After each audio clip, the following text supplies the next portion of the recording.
Maraming salamat, Pastor Jess. Kami po ay social, nasa social media.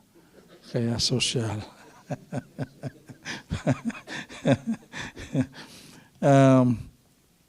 When Pastor Jess asked me kahapon kung pwedeng magbigay ng mensahe sa araw na ito, alam mo yung cramming, di ba? Nagka-cramming ka. Ano ba talaga ang mensahe ng Panginoon? Kaya para sa congregation na ito. And God has led me to this in the New Testament. So tayong lahat ay tumayo at basahin natin. At sabi nga ni Pastor Jess, sanay kaming magtagalog. Nagta-translate sa Tagalog. So marami dito sa slides ko mga Tagalog na mga verses. But I will also share with you the English translation for those na hindi masyadong sanay rin sa Tagalog katulad ko. Okay, so let's read this. It's in Luke chapter 7, verses 11 to 17. We'll start with the English translation and then we're gonna go into the Tagalog translation rin. So why don't we all read this together? Luke chapter 7, verses 11 to 17. Soon afterward, Jesus went to a city called Nain, and his disciples were going along with him, accompanied by a large crowd. Now as he approached the gate of the city, a dead man was being carried out, the only son of his mother, and she was a widow, and a sizable crowd from the city was with her. When the Lord saw her, he felt compassion for her, and said to her, "Do not go on weeping." And he came up and touched the coffin, and the bearers came to a halt. And he said, "Young man, I say to you, arise." And the dead man sat up and began to speak, and Jesus gave him back to his mother.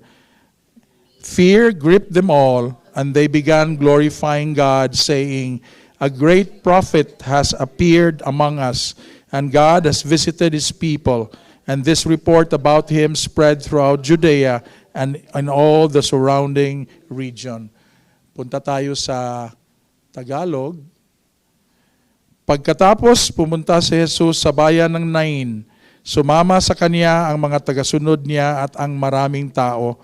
Nang malapit na sila sa pintuan ng bayan ng Nain, nakasalubong nila ang libing ng kaisa-isang anak ng isang biyuda. Marami ang nakikipaglibing. Nahabag ang Panginoon sa biyuda nang makita niya ito. Sinabi niya sa biyuda, "Huwag kang umiyak."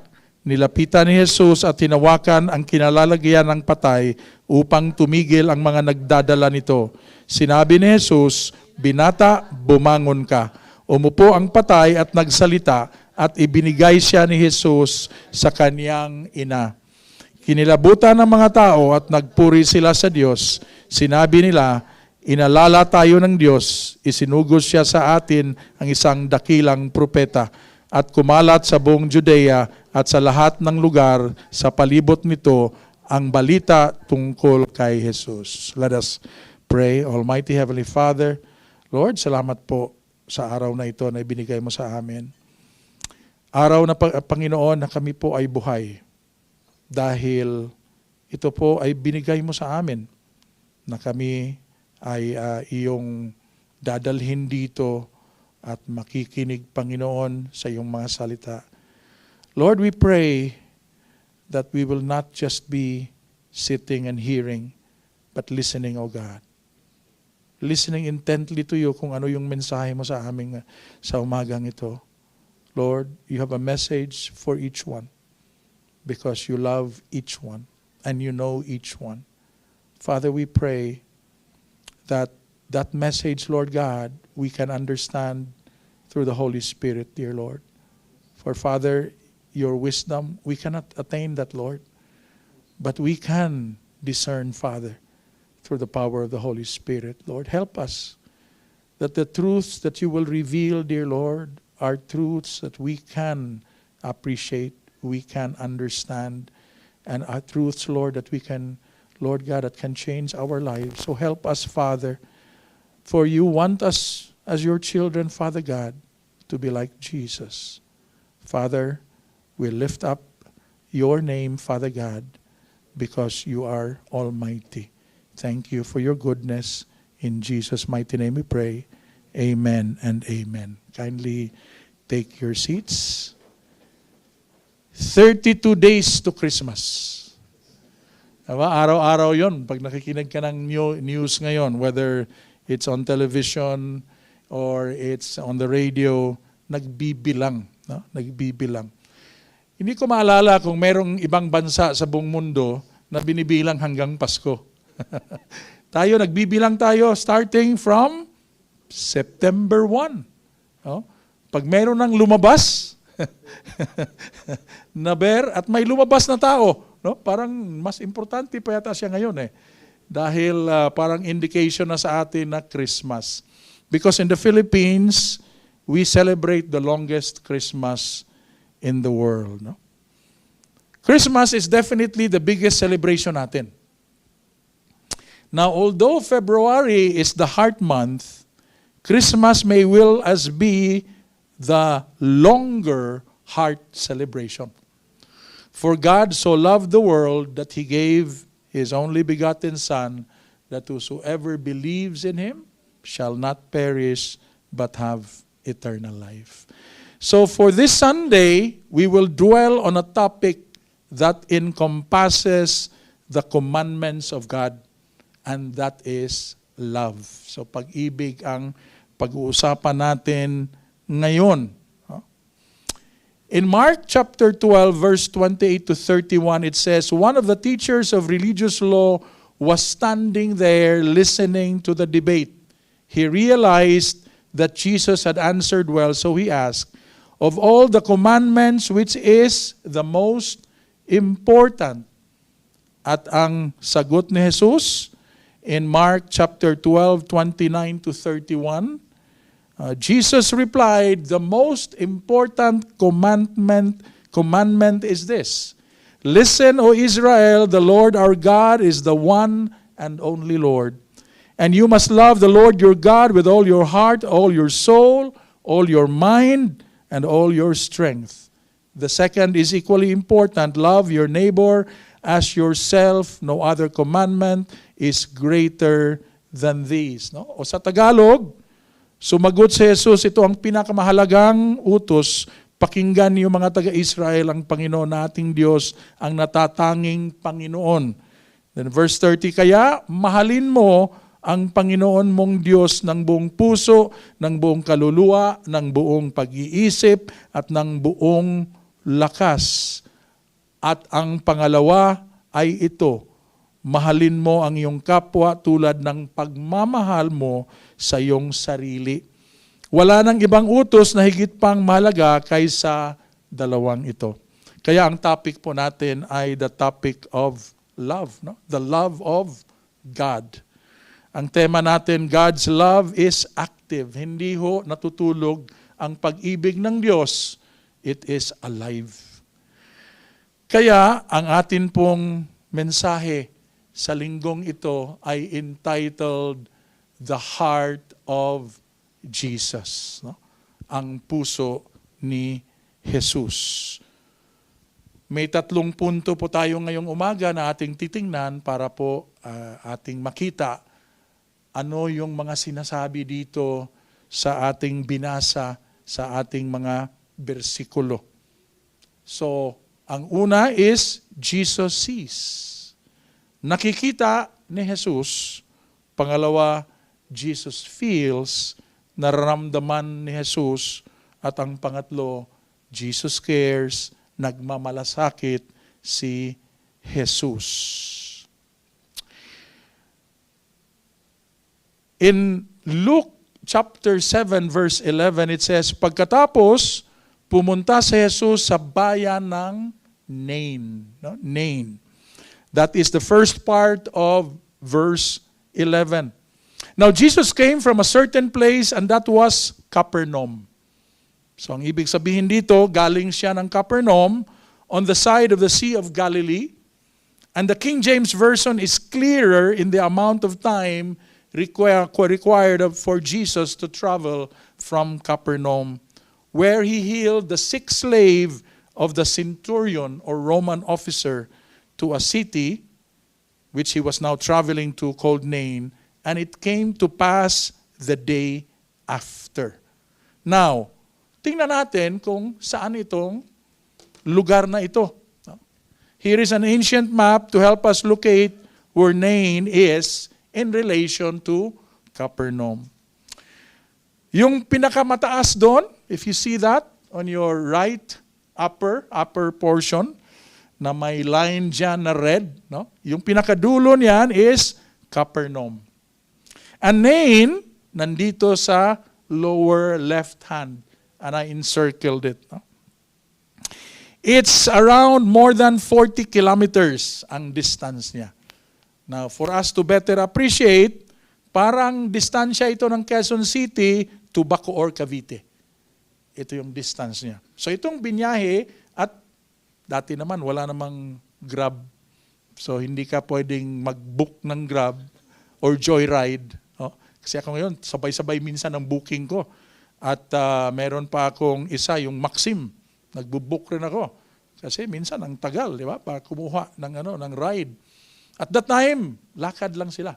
That was really largely their means of transportation. So around 40 kilometers ang binyahe nila, and it took around a day to travel by foot, which was, as mentioned, the usual way of traveling during those times. No? As you see in the map, Nain is also to the southeast of Nazareth.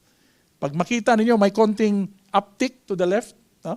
Yun yung Nazareth. So medyo malapit lang, about more than 10 kilometers away was Nazareth. At alam natin ang Nazareth, no? Related to Jesus Christ. Now, the travel from Capernaum to Nain, hindi ho ito madali. Kasi ang Capernaum po, around 600 or 700 meters below the sea. Medyo mababa siya sa Capernaum. They had to climb to around also 600 to 700 meters above sea level. So more than 1,000 meters yung difference. No? Lower level yung isa, ang Capernaum, and then umakyat sila doon to Nain. Now, why did Jesus make that travel? Siguro ang pinaka-importante na tanong. The Bible did not say so. Walang sinabi ang Biblia. But in Nain happened the first of 3 resurrections that Jesus performed. Aside from his friend Lazarus in John chapter 11, verses 38 to 44, and the 12-year-old child of Jairus, a leader of the synagogue in Capernaum, in Mark chapter 5, verses 21 to 43. So ito yung pinakauna, where he resurrected the dead.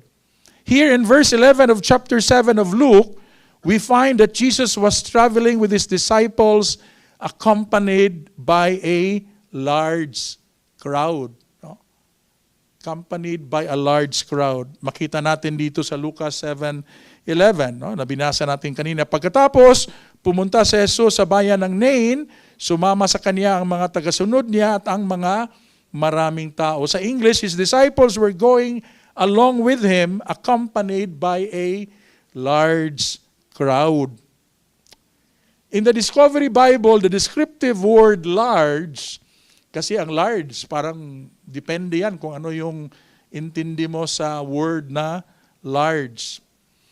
But if we go into the original text nito, ang description ng large dito is in contrast emphasis. Ano yung contrast emphasis? It shows that this was not a small group. Hindi ito maliit. So maybe if we think large na may 20, maybe not. Kasi malaki talaga itong grupo na to of people. Mataas yung number nito. We don't exactly know. Because just imagine, may pinagaling siya. No? Yung slave ng Roman officer. So ikaw siguro o ako, kung nandun tayo sa panahon na yun, parang wow, sino kaya ito kung hindi mo pa kilala si Jesus? O kung kilala mo si Jesus, gusto kong sumama nito. Gusto ko pang makakita ng mga miracles. But nothing is said the reason why they were also with Jesus Christ. The disciples and these people just came from Capernaum. No? Kasama nila ngayon si Jesus. Now, sa ating teksto ngayon, it starts with this crowd meeting another crowd. So may malaking grupo ng mga tao na kasama si Jesus, they met another crowd of people. Nasalubong nila in the city called Nain. And if we continue on with our text, dito tayo sa Luke chapter 7 verse 12, it says in English, "Now as he approached the gate of the city, a dead man was being carried out, the only son of his mother, and she was a widow, and a sizable crowd." Sizable, hindi naman sinabing ganun siguro ka-large compared to the people going with Jesus Christ. A sizable crowd from the city was with her. That means with the widow. O sa Tagalog, nang malapit na sila sa pintuan ng bayan ng Nain, nakasalubong nila ang libing ng kaisa-isang anak ng isang byuda, marami ang nakikipaglibing. Usual. Katulad sa atin, may mga nakikipaglibing. But this is not the same kind of crowd that accompanied Jesus. Because as mentioned earlier, they were still fresh from the joyful healing, but a crowd now which was sorrowful. So ang difference ng crowd na kasama ni Jesus, joyful sila, may gumaling eh. Ngayon, ang nakasalubong nila ay nagdadalamhati ang crowd na ito dahil may dala silang patay na tao na kanilang ililibing. That's why they are leaving the city. So Jesus here was coming in, entering with a big crowd into the city of Nain. They were living out of the city for burial. Who was the dead being carried out? It is clear in our text, it's the only son of his mother. Or in Tagalog, kaisa-isang anak. Sinong may isang anak lang dito? Si Pastor Jess. Si Pastor John, as of now. As of now. May kaisa-isang anak. Pero yung parents ni Pastor John, may kaisa-isang anak talaga. We all know that it is very difficult to lose a child. Lalo na, mga kapatid, kung yan ay only child mo. And in this case, only son. Napakahalaga ng son sa araw na yun. Why is this important? Women during those days were largely dependent upon the men in their families to sustain them. Pag wala hong lalaki na kasama ang isang babae, lalo na sa isang widow, napaka-problematic. At makita natin yan with Ruth, no? Sa buhay ni Ruth, and of course, Naomi, kaya nga they were just gleaning doon sa field. Because that's the way they would be able to sustain themselves, to eat. No? Here, the only son has died. And before that, her husband died as well. Bakit natin alam? Sinabi dito na widow siya. Kaya patay na yung husband. Ngayon, namatay naman yung kaisa-isang anak na lalaki. Her last hope of being fed and taken care of is gone as well. Now, Jesus could just have passed by them as they encountered. Pwede namang salubungin mo, dumiretso. But, anong nangyari? Luke 7, verse 13, yung unang part niyan. When the Lord saw her. When the Lord saw her. Medyo may kulang dyan. When the Lord saw her. Lucas 7:13 in Tagalog, nahabag ang Panginoon sa byuda nang makita niya ito. No? Nauna lang yung when the Lord saw her doon sa English translation than in the Tagalog translation. Nakita niya. Now, tayo naman, pag sinabing nakita, nakita ni Jesus. Siyempre, nakasalubong niya, di nakita niya ang byuda. Normally, we would interpret the word see as when we have a visual of someone or something. Pero in the original Greek that was used, ang meaning niya sa saw is to see with the mind. spiritually see, perceive with inward spiritual perception, as in, I see what you mean. So hindi lang basta nakita, kasi tayo minsan nakita, pero actually wala yung focus mo doon eh. You don't even mind kung ano yung nakita mo. Pero dito si Jesucristo really had himself thinking about itong babae na ito. No?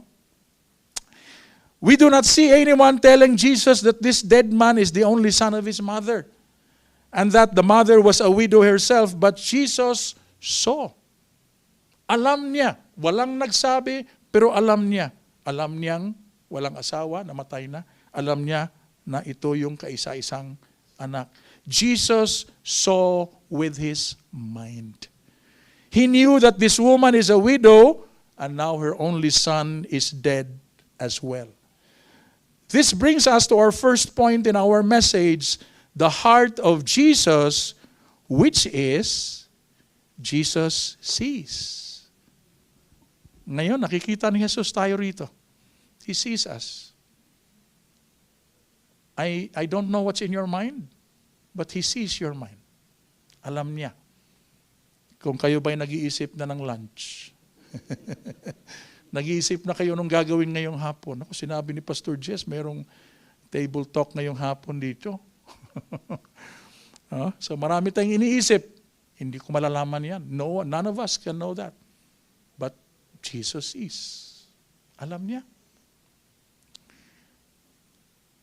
Jesus did not only see the woman with his eyes, he knew the circumstances she was in, which was very difficult. No? Here we see the omniscience of God, that He is all-knowing. God knows what is in our minds. If we look at Psalm 139 verse 4, it says, you know what I am going to say even before I say it, Lord. O sa Tagalog, Panginoon, hindi pa man ako nagsasalita, ay alam niyo na ang aking sasabihin. Kaya nga when we come to Jesus Christ, wala kang alam kung anong sasabihin mo sa Kanya. Alam niya kung anong nasa puso mo. Alam niya anong iniisip mo. Because He is God. Because He is omniscient. Because He is almighty. So Jesus sees. God knows what is in our minds. God even knows the secrets of each heart. Kaya wag nating isipin na I can keep this as a secret. To God, there is no secret. Alam niya lahat. That's in Psalm 44 verse 21. God would surely have known it, for He knows the secrets of every heart. Sa Tagalog pa, dahil alam nyo kahit ang mga lihim sa isip ng tao. So He knows what is in our minds. He even knows the secrets of its heart, because God knows everything. Walang paltos yan. He knows everything. Hebrews 4 verse 13. Nothing in all creation is hidden from God. Everything is naked and exposed before His eyes, and He is the one to whom we are accountable. No? Walang makapagtatago sa Diyos. Maraming mga tao na gustong magtago o nagtatago sa Diyos. Pero hindi po sila nakapagtatago dahil ang Diyos ay nakakakita sa kanila. So He sees you, He sees me. He knows what's in my mind. He knows how I feel. He knows everything about me. So He knows what's in our minds. He knows the secrets of each heart. He knows everything. He knows your name. And we know that in Isaiah 43 verse 1. Oh, but now, O Jacob, listen to the Lord who created you, O Israel, the one who formed you, says, do not be afraid, for I have ransomed you. I have called you by name. You are mine. Sa Tagalog pa, pero ito ngayon ang sinasabi ng Panginoong lumikha sa iyo. O Israel, huwag kang matakot dahil ililigtas kita. Tinawag kita sa pangalan mo at ikaw ay akin. What a wonderful God we have. A God who knows each one of us. Kasi minsan po tayo sa mundong ito, We come and go, and we don't even know if people really know us. But there is one who knows everything about us, and that is Jesus Christ. And we see that in this story right now. When he met this widow to bury the son with others, no one told him, but he knew. Wala nang asawa ito. Itong namatay ay kaniyang kaisa-isang anak na lalaki. And the nice thing about God, about Jesus Christ is, alam mo tayo, we count our life when we are born. But with God, He knows us even before we were born. Isaiah 49 verse 1. Listen to me, all you in distant lands, pay attention, you who are far away. The Lord called me before my birth. From within the womb, He called me by name. Hindi pa man ako isinilang, tinawag na ako ng Panginoon para maglingkod sa Kanya. Jesus sees. He even sees every circumstance in your life. Kung ano yung sitwasyon mo ngayon sa buhay mo, ako hindi ko alam. Hindi ko alam anong pinagdadaanan mo, ano yung nadaanan mo na sa buhay mo, but God knows. Psalm 56 verse 8. You keep track of all my sorrows. You have collected all my tears in your bottle. You have recorded each one in your book. Nalalaman niyo ang aking kalungkutan at napapansin niyo ang aking mga pag-iyak. Hindi ba't inilista niyo ito sa iyong aklat? So if you're sorrowful right now, you have a big problem. God knows. Does He care? Pag-uusapan natin mamaya. Because this story really talks about the care of God as well. Pag umiiyak kang mag-isa, have you done that? Ako, I've done it. When you are just crying by yourself and you don't want people to know that you're sobbing. God knows. Can He count the tears from your eyes? Yes. You can't even count that. But He can count that. That is the reason why Jesus did not just see the woman with His eyes only, but knew who she was and that she was a widow and now her only son died. But Jesus did not stop seeing the widow with the only son who died. Which brings us to the second point. Jesus feels. Nararamdaman ni Jesus. Alam niya, pero hindi yung walang pakialam si Jesus. Hindi manhid si Jesus. He felt the condition of the widow.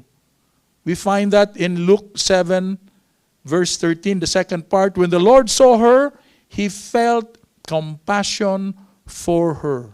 No? O sa Tagalog pa, nahabag ang Panginoon sa byuda nang makita niya ito. Now, tingnan natin to in the original Greek language kung ano itong ginamit na salita. Kasi yung parang sinabi lang dito nahabag, okay, nahabag. Right? But it's far deeper than that. Kasi ang ginamit po ng Panginoon ay ang Griego na salita dito or sa sinulat ni Lucas dito ay spagnizomai. Spagnizomai is the Greek word that's used here, which means in the Discovery Bible to have compassion, to be moved with compassion. Naintindihan natin yan. Andyan yung habag. It is a deep, visceral, sa kailaliman, sa kaibuturan, feeling of compassion or pity. Now here is where it becomes clearer. No? It is described as an emotional response that moves one to action. Kasi kalimitan po, tayo ay nahahabag, pero hindi tayo gumagalaw. In our place, there were 38 people who died in Typhoon Tino, in our town. Just about 2 to 4 kilometers away because of flash flooding. No? From north to south in Cebu, many rivers overflowed. Many residences were affected. Many houses were submerged. many people died. 38 just in our town. Many people had compassion, but less were moved to action. Here, Jesus had compassion, but he was moved to action. Spagnizomai. That's the Greek term for that. Often in the context of mercy or aid, tutulong. So here Jesus saw the woman, alam niya, itong babae na to, widow na, wala nang mag-aasikaso sa kanya, then lost the only son. Hindi lang siya nabag, kikilos po si Jesus. Isn't that wonderful? Sa buhay mo ngayon, kikilos si Jesus. He will move. Whatever problems you have right now. Sometimes it will be delayed. Sometimes ang sagot niya, hindi ko muna ibibigay. Or, hindi ko ibibigay sa iyo yan. Kasi pag ibibigay ko sa iyo, mawawala ka sa akin. But He acts. Jesus acts. In the New Testament, it is frequently used to describe Jesus' response to the suffering and needs of others. And this is one of them. Itong istorya na to of the widow of Nain. No? Spagnizomai. To be moved in our inner being. One writer said something like it is a feeling within your bowels that make you run to the toilet. Naka-experience na kayo niyan? No? Parang talagang hindi na kaya, tatakbo ka na. Yan ang similar feeling. Not exactly, of course, kasi hindi naman yan ang pinag-uusapan dito. But if you want to experience that, yun yan. Hindi mo talaga mapipigil kung hindi ikaw ay tatakbo na. That is why in other translations, on this feeling of compassion tries to give us a better, clearer picture. In the Amplified, it says, he felt great compassion. In the Living Bible, it says, his heart overflowed with sympathy. In the New Living Translation, his heart overflowed with compassion. So they tried to describe it as much as possible. So Jesus did not just see the widow who lost her only son. He understood the difficulty she is going through, and more importantly, Jesus could not help but be moved in his inner being to do something. That is why the verse continued with, in verse 13, when the Lord saw her, he felt compassion for her and said to her, do not go on weeping. Sa Tagalog, huwag kang umiyak. The word weep here in the original language,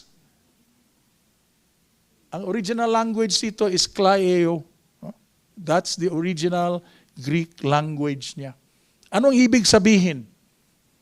Weep aloud, expressing uncontainable audible grief, humahagulhol, expresses traumatic personal loss or despair.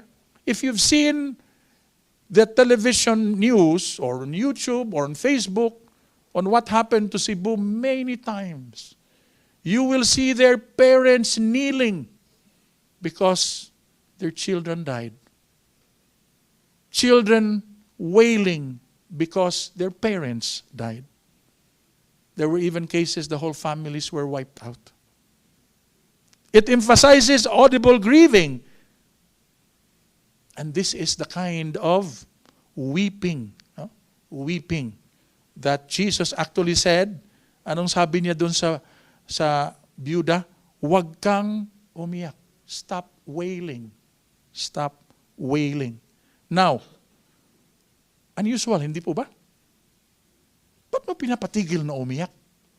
Yung babae, namatayan na nga, huwag mong paiyakin. Have you ever encountered going to a burial at may nagsabi doon, huwag kang umiyak? In fact, ang gusto mo pa nga sabihin, umiyak ka. Umiyak ka. Ilabas mo yan. Ilabas mo yan. Grieve. Ako personally, I have not encounter this. This sounds like an insensitive statement or request. In fact, if you go to counseling standards, and let me quote from Cruise.org.uk on Cruise bereavement support, in answer to the question, is it normal not to cry at all? Here is the last part of the response. Not everyone shows or lets out their feelings in the same way. A few people may not cry at all, but if not crying at all is because you are still not able to feel anything, sometime after someone dies, it may be time to ask for some help. So opposite dapat ang reaksyon ni Jesus Christ. Pero ang sabi niya, huwag kang umiyak. Huwag kang umiyak. Huwag niyong gawin yan sa isang patay. And say, huwag kang umiyak. Kasi sabi ni Jesus, huwag kang umiyak. Hindi pa tayo tapos. Meron pang continuation ito kung bakit sinabi ni Jesus Christ yan. Because crying is a natural response for many individuals, and the weeping o ang pag-iyak nitong byuda is normal and natural. And as mentioned, we do not normally tell anyone to stop crying while in bereavement. But here, Jesus tells the widow, do not go on weeping o huwag kang umiyak. Now let's make it clear, this unusual, strange request from Jesus is not because He is, again, insensitive. Let me illustrate with these few verses. Simulan natin sa Salmo 35. Sa Tagalog na tayo dumiretso. Dahil ang kanyang galit ay hindi nagtatagal, ngunit ang kanyang kabutihan ay magpakailanman, maaring sa gabi ay may pagluha, pero pagsapit ng umaga ay may ligaya. So the Bible even talks about crying. And then, tingnan natin. So, crying is normal for every person, and crying is encouraged. Romans 12:15. Be happy with those who are happy and weep with those who weep. Dapat ho tayo, we weep with those who weep. So si Jesus Christ, parang contrary. Sinabi niya, huwag kang umiyak. Makiramay kayo sa mga naghihi-nagpi. So crying is normal for every person. Crying is encouraged, and crying can bring a blessing. Do you know that? Crying can bring a blessing.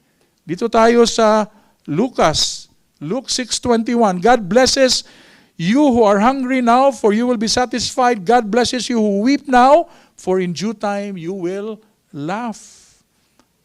Mapalad kayong mga umiyak ngayon dahil tatawa kayo. So crying is normal for every person. Crying is encouraged. Crying can bring a blessing.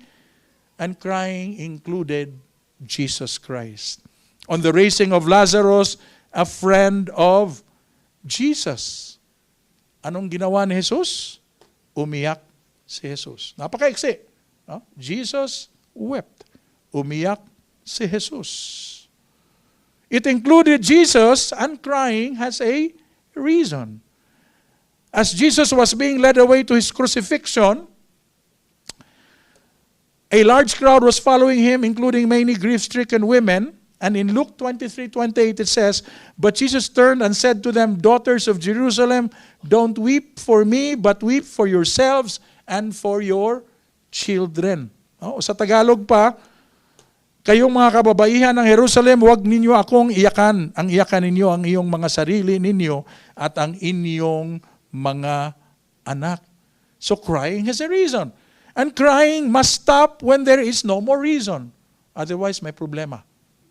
Pag kayo umiiyak pa, tayo umiiyak na wala ng rason.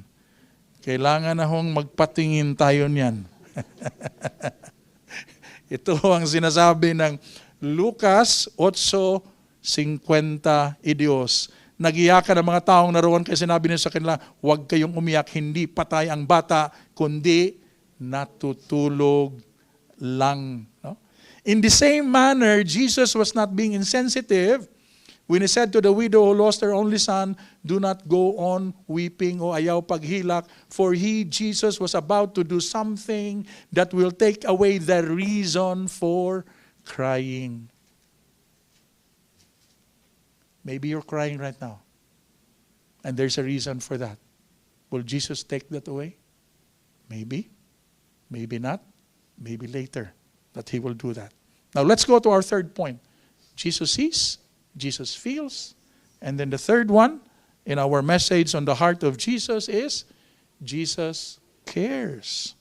Nagmamalasakit si Jesus. Wala siyang malasakit center, pero nagmamalasakit si Jesus. Luke 7 verse 14. And he came up and touched the coffin, and the bearers came to a halt, and he said, "Young man, I say to you, arise." Kaya pala sinabi ni Jesus, huwag ka nang umiyak. Kasi ang ibig sabihin rin doon ng huwag kang umiyak, in the way it was written in Greek is, tigil mo na. Because I will take out the reason for your crying. Wow, what a God. What a God. So, sa Tagalog, sinabi niya, nilapitan niya si Jesus at hinawakan ang kinalagyan ng patay upang tumigil ang mga nagdadala nito. Sinabi ni Jesus, "Binata, bumangon ka." Huwag niyong gawin yan pag nagpunta kayo ng patay. Numero 1, hindi ubabangon yung patay. Pangalawa, baka matakot ka lang. Kasi nag-i-imagine ka, pag sabi mo bumangon ka, parang may bumuka yung mata. Actually, hindi bumuka yung mata. Imagination mo lang. So there were 3 things that Jesus did. 1, He went to the dead man. At may implication po ito mga kapatid, because he was a Jew. Lumapit siya sa patay na bata. Jesus touched the coffin. Lumapit na, hinawakan pa niya. Double whammy yun for a Jew. Then Jesus told the man to get up. Get up. Tumayo. Tumayo. So, numero 1, kung tingnan natin sa Leviticus 21 verse 11,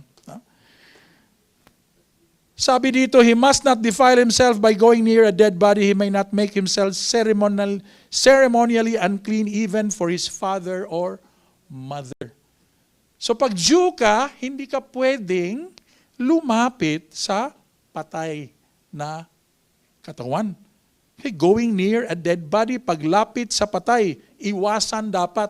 Yun ang sinasabi sa Leviticus 21:11. But Jesus did not do that. He went near the dead body. And then, punta tayo sa Ezekiel 44 verse 25. Huwag nilang dudungisan ang sarili nila sa pamamagitan ng paghipo sa bangkay maliban, and this is for a priest lang. Exception ito. So may exception pala unless priest. Maliban kung ang namatay ay kanyang ama o ina. Ito naman namatay, hindi naman kaano-ano ni Jesus Christ rin. So bawal pa rin dapat as a Jew. And then, makita rin natin, lumapit ka na nga, huwag mong hipuin. Ito ngayon, ang ginawa ni Jesucristo in Numbers 19 verse 11, all those who touch, o sinabi dito, all those who touch a dead human body will be ceremonially unclean for 7 days. Pero anong ginawa ni Jesus? He touched the coffin. Hinawakan niya. Dapat hindi niya hinawakan unless, otherwise, he would have been ceremonially unclean for 7 days. Here, a Jew will not in any ordinary circumstance go near a dead body. More so to touch the coffin or the corpse because they don't want to be unclean for 7 days. But here, Jesus did what was not usually done. The reason? He said something to the dead person. He did not have to do this as what happened in him resurrecting Lazarus when he just called out. Anong sabi niya kay Lazarus? Lazarus, lumabas ka. Simple lang ang sinabi ni Jesus. He didn't have to go near this dead young man. But Jesus is God and He can do anything by just speaking as He did with the centurion slave. You'll never know anong gagawin ng Panginoon. We cannot box Him and say, ito ang gagawin ng Panginoon, kukuha siya ng putik. Ilalagay niya sa mata para makakita, which He did. But there were times He just said, walk up, get up, bring your mat with you. ito nga sa pag-heal niya rito, no? On the centurion's slave. Anong sabi niya? Kasi ang centurion, sabi niya, hindi na kailangan. Ako may authority rin ako, ikaw may authority ka rin, sabihin mo lang. Sabihin niyo lang po at gagaling na ang utusan ko. And that was what he did. Never saw the slave, but the slave got well. That's how almighty our God is. And in our case, in this story of the dead young person in the city of Nain, the son of a widow, ang sinabi niya, binata, bumangon ka. Nilapitan niya, touched the coffin, and said, young man, I say to you, arise. Arise means to waken, to rise up. At ito bang bata na ito, itong lalaki na ito, tumayo ba siya? He arose. Nabuhay siya muli from the dead. Hindi ito patulog-tulog, patay talaga ito. At binuhay ni Jesucristo, the first of the 3 resurrections that Jesus did.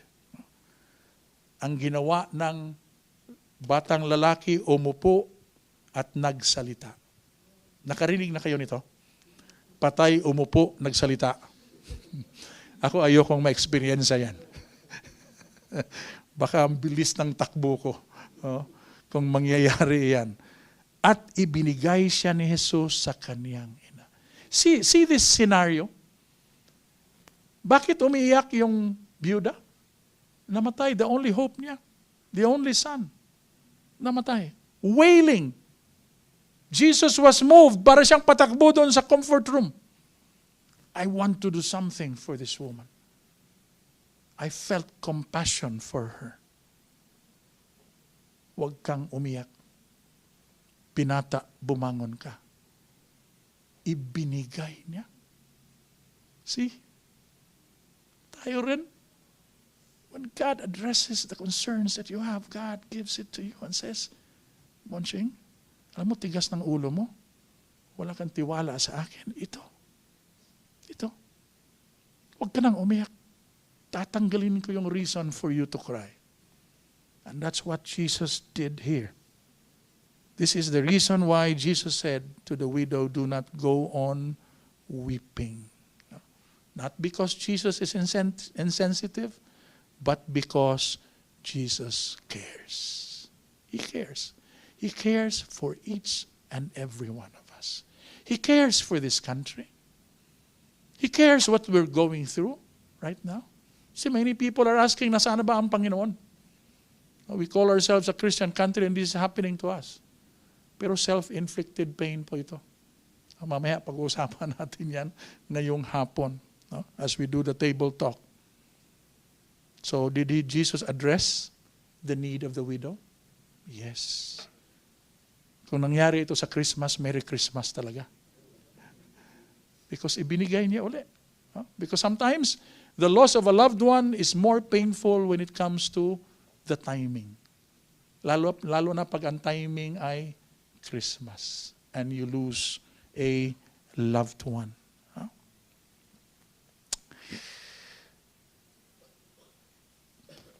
Tingnan natin to mga kapatid. Bakit nagawa ni Jesus ito? You're very familiar with this in John 11 verse 25. Jesus told her, I am the resurrection and the life. Anyone who believes in me will live even after dying. Kaya ho tayong mga mananampalataya kay Kristo, we always have hope. And our hope is certain. It is not something that we're hoping against hope, because it will happen. It will happen. When you die, you will be resurrected. When I die, I will be resurrected. The only difference is, hindi niyo ako makikilala. Bakit? Magkakaroon ako ng buhok. So titingnan niyo maigi ngayon, and imagine niyo ano kayang itsura ni Pastor Monching kung may buhok yan. Baka magulat kayo doon at babatiin ko kayo. Si Pastor Jess, babatiin ko doon. Pastor Jess, hindi lang ikaw may buhok, meron rin ako. I am the resurrection and the life. The young man was resurrected back to life, to this earthly life. Hindi pa yung resurrected body niya, na hindi na mamamatay uli. Namatay uli ito eh. Much like Lazarus. No? And the other one na ni-resurrected ni Jesus Christ. We too who are children of God, though we will physically die, sa atin naman we will have our glorified bodies. Huwag tayong mga ambisyon na pag namatay tayo, we will be resurrected to the same physical body.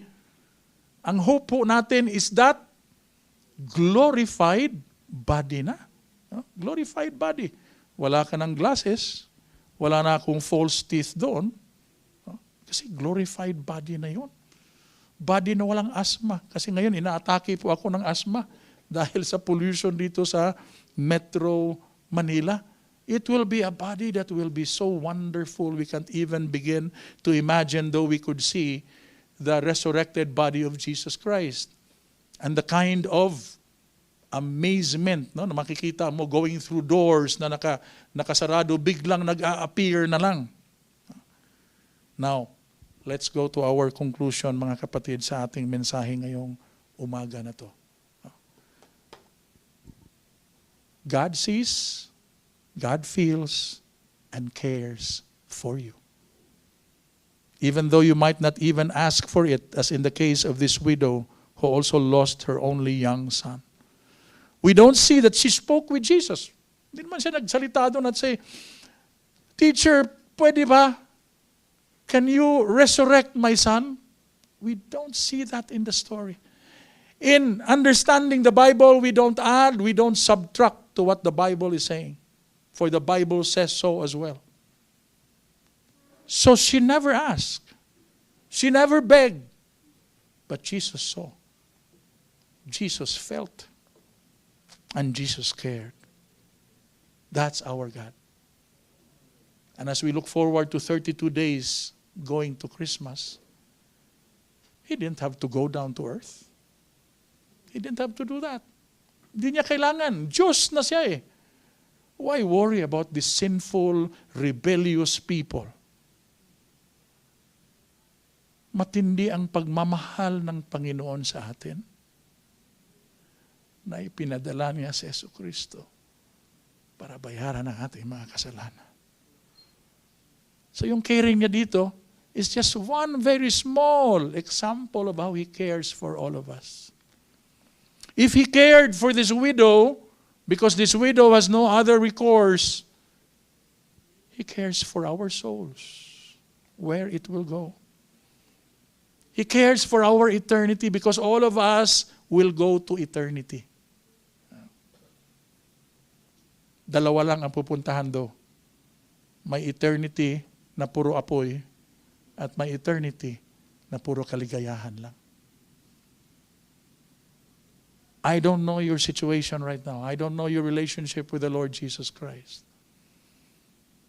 But if you have not yet surrendered your life to Him, if you have not repented of your sins, even not accepted that you're a sinner, worthy only to be thrown in the lake of fire, and maybe today is the day that God is asking you, with the story of Jesus resurrecting that young man, the son, the only son of the widow in Nain, that you will come to know who He really is. He is God. He paid for the penalty of your sins. Binayaran na niya. That is Christmas. Ang Christmas po natin, mga kapatid, is very commercial. Tingnan niyo lahat. And then, anong greeting sa Christmas ngayon na para hindi ka offensive? Happy Holidays. Nawala si Christmas. Nawala si Kristo. Walang ang Christ in Christmas. Now, kahit sinasabing Christmas, ang iniisip sa Pasko, hindi na ho si Jesus Christ. Regalo ang iniisip. Ang iniisip, ang salo-salo. Kaya na mo problema. Diba? Kumakanta na ng Pasko na sinta ko. Pasko ng bilanggo ba yun? Yung ginagawa natin, yung mga kanta na Pasko, akala natin Christmas songs yun. Hindi ho Christmas songs yun. A Christmas song will honor and glorify God. Because He came down from heaven. The Word who became flesh and dwelt among men, Emmanuel. He didn't have to do that, but He did it for you and me. Will you surrender your life to Jesus? And if you're a believer in the Lord Jesus Christ, bakit many times in our lives, the surrender is not seen? Nakikita lang pagpupunta na tayo dito sa Living Word Metro North. Nagsusurrender na tayo. Surrender na ako, Lord, punta na ako. Pagkatapos niyan, okay na, balik na naman ako sa aking buhay, Panginoon. We don't own our lives. We don't own our lives. God created all of us. And when we become a child of God, when God changes and transforms us from one who is in the kingdom of darkness, being moved into the kingdom of His Son, we are to live like His children. That's the expectation of God for us. Actually, hindi nga expectation. Ang ginamit ni Pastor Alvin kahapon is, declared ba yun? That is the one declared. Na dapat talaga ito ang gagawin mo. That's why the call for holiness is for each and every believer. We become holy the moment we receive Jesus as Lord and Savior. The moment we are born again by the work of God. Not by our own work, but by the work of God. He changes you. He changes your heart. I remember summer of 77 or 78 when somebody, a schoolmate of mine, shared the Word of God. Can't even remember if he shared about John 3:16, but what he shared is you cannot have any other gods. Sabi ko, mali pala. Kagagaling ko lang, dala-dala ko yung libreta ko. Praying to a saint. Mali pala ito. He changes you so that you belong to Him. Tayo, pinanganak tayo, we don't belong to God. We belong to the enemy. But when God changes you, when the Holy Spirit works in you, and you are born again, you are a child of God. Are you a child of God? Amen. And since you're a child of God, you belong to God. You don't belong to anyone else. Are you reflecting Jesus in your life? He cares for you. That's why He died for you. And He even cares for the minutest problems that you are encountering in your life.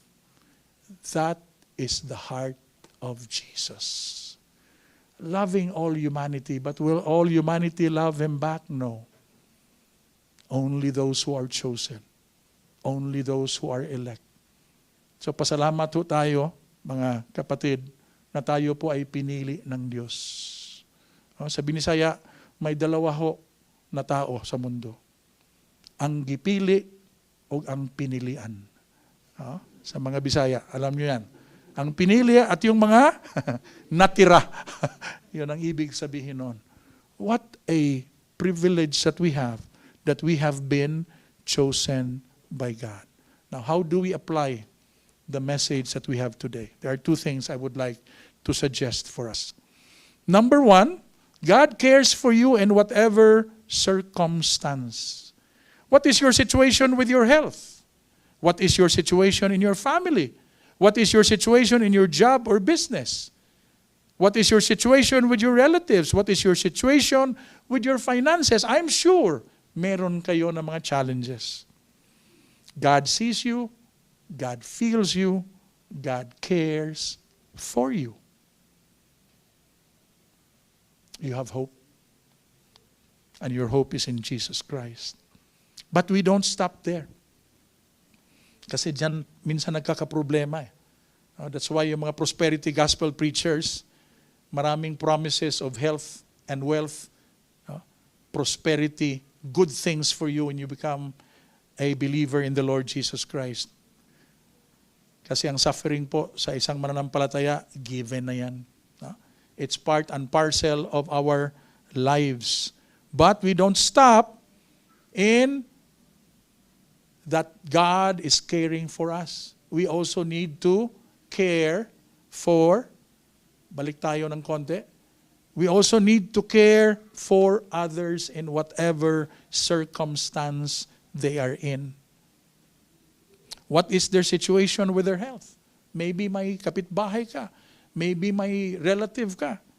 What is their situation in their family? What is their situation in their job or business? Because many times, mga kaibigan, alam mo, sinasabi ng mundong ito, love yourself. Actually, we don't have to love ourselves. We already do. Even the ones who are committing suicide, that's the reason why they're committing suicide. Because they cannot take it. They love themselves. They don't want the suffering anymore. As a Christian, we need to love God and we need to love others. The commandments of God summarized into 2. Do we care kung anong situation ng iba? Do we care kung ano yung mga nangyayari sa finances nila? You might not be able to help them, but you might be able to listen to them. But if you have something to help with, tumulong ka. There is no such thing as wala akong pera. Meron ho tayo lahat na pera. Hindi lang ganun karami na pera. But there is always something that we can give. So do you see them? Do you feel them? Do you care for them? Now, there's a caveat in here. Ano yung caveat? There is a difference between caring and meddling. Kasi minsan tayo, I care for you, but I'm meddling with your life. Yan. Meddling is when you try to force someone to see things your way. Ito dapat ang gagawin mo. To impose your will unto them, to boss them around and insist that they do what they want regardless of whether it's actually best for them or not. Meddling is judging, offering unsolicited advice, and trying to control a situation. We should not be meddling, we should be caring. Caring is not judgmental. Offering advice only when asked. And letting other people be in charge of their own lives. Bakit rin hindi tayo dapat nagmi-meddle? May isi-share ako sa inyo sa Kawikaan 26:17. Mapanganib ang nanghihimasok sa gulo ng may gulo. Ito ay tulad ng pagdakma sa tenga ng aso.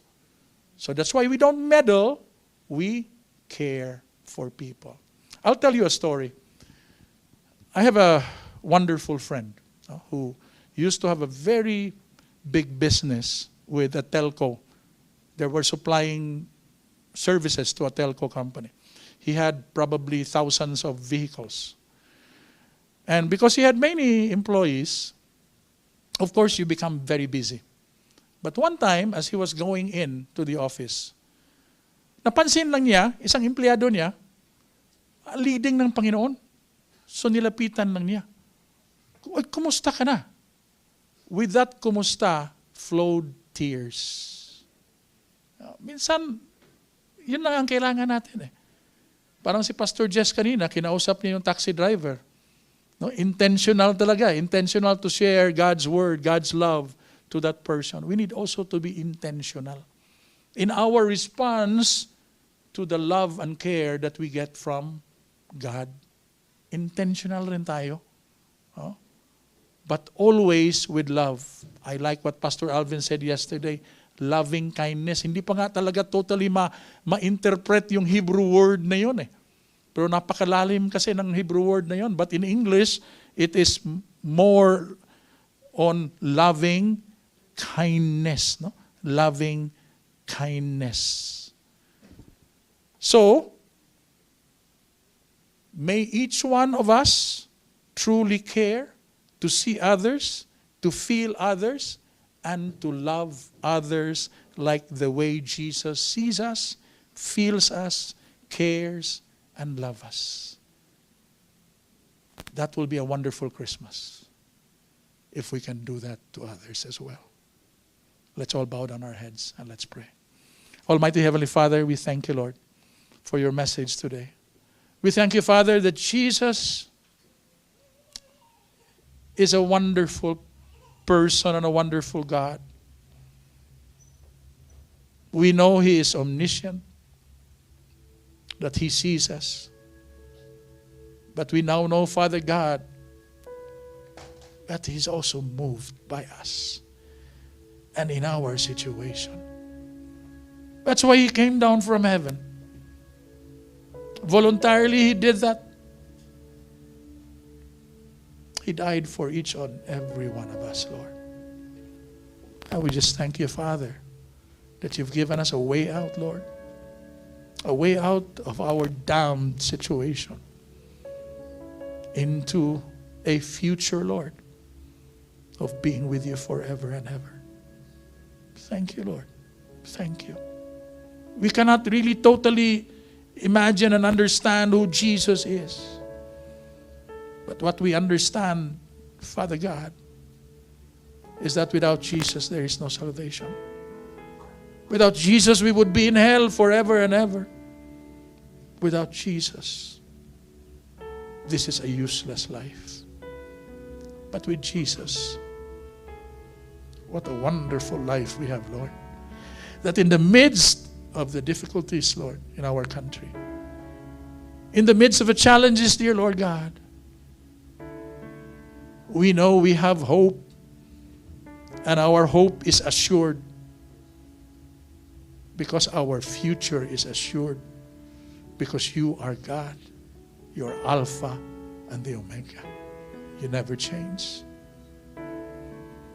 And Father, all these things will be gone in this world, but your word will remain forever. And you will remain forever. And we, your children, will be with you for all eternity. We pray, Lord, for each and every one who's here. I know, Father, that many of us are going through certain situations in life. You see them, Lord. You know every detail. You know what they're going through. You know that sometimes, Lord God, ayaw na nila, Lord. Magi-give up na. But Lord, you are there. What is impossible for man is possible for you, Lord. Nothing is impossible with you. Meet them, Father, where they are. Whether you'll give them, Lord, the solution to their problems or assure them that you are there in the journey. That's what's more important, is how we are being changed into the likeness of your Son, Jesus. Father, we thank you for this story of the widow in Nain. It's a profound story, Lord, of how you love us. Thank you. Lord, you love this country as well. And you know our country is going through difficult times, Lord. It's dividing the nation, Lord God. It's creating social unrest. Father, we pray to you, Lord. We pray to you that for every believer who's here, strengthen them, Lord. Let them realize that you are totally in control. For whatever reason this is happening, though we are a large part of it, Father, you're teaching us. And help us, Lord, to be the salt and light, Lord, in our country. We don't have to go out of our country, Lord, but in our country we become salt and light. That people will see in us that Jesus is alive. That people will see in us that God cares. Lord God, we pray to you. Help us to surrender, Lord God.